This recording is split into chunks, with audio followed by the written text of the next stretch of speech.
महालक्ष्मी रेसकोर्सचा पुनर्विकासाचा प्रस्ताव मंजूर झाला। त्या संदर्भातली बातमी।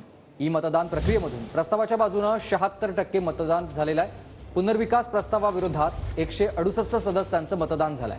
रेसकोर्सच्या 226 पैकी 120 एकर जागेवर पालिका थीम पार्क उभारणार आहे। रेसकोर्सची जमीन बळकावण्याचा सरकारचा प्रयत्न असल्याचा आरोप त्यामुळे आता केला जातोय।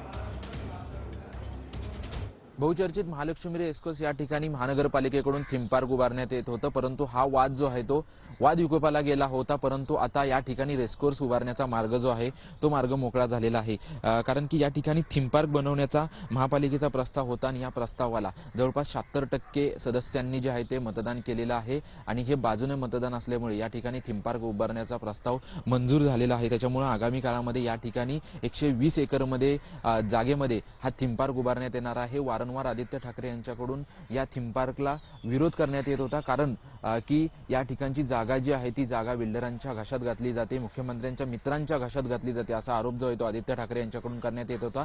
3 दिवस ऑनलाईन पद्धतीने मतदान चालू होतं आणि हे मतदान जे आहे ते 3 दिवसानंतर संपलं आणि यापैकी 1800 सदस्यांपैकी 700 सदस्यांनी या मतदानामध्ये सहभाग घेतला होता आणि यापैकी 76% सदस्यांनी जो आहे तो थीम पार्क बनवण्याविषयीचा जो आहे तो प्रस्ताव मान्यता केलेला आहे। त्याच्यामुळे लवकरात लवकर या थीम पार्क उभारण्यात येईल या अशा दृष्टीने वाटचाल होत आहे। परंतु आदित्य ठाकरे यांची काय भूमिका असेल हे देखील पाहणं महत्त्वाचं असेल। कॅमेरामन अमित चिगवनसह निवृत्ती बाबर, TV9 मराठी।